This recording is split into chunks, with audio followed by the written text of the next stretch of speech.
Hi అందరికీ ఈరోజు recipe వచ్చేసి ఎగ్ ఫ్రైడ్ రైస్. ముందుగా ఇలా అన్ని వెజ్జెస్ కట్ చేసి పక్కన పెట్టుకోండి. ఇప్పుడు కడాయి తీసుకొని 2 స్పూన్స్ ఆయిల్ వేసుకోండి. దీంట్లోకి మసాలా స్పైసెస్ అన్ని వేసేసుకోండి.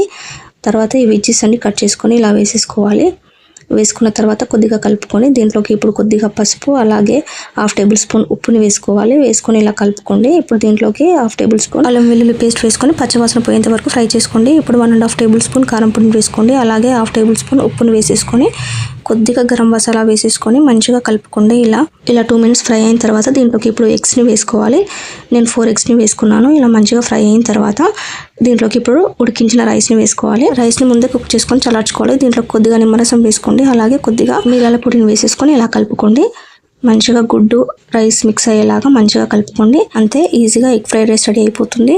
లాస్ట్గా కొత్తిమీర వేసేసుకొని ఇలా మంచిగా కలుపుకోండి. అంతే, సింపుల్గా ఎగ్ ఫ్రైడ్ రైస్ రెడీ అయింది. ఈ రెసిపీ కనుక మీకు నచ్చినట్టయితే మన ఛానల్ని సబ్స్క్రైబ్ చేసి సపోర్ట్ చేయండి. Thanks for watching.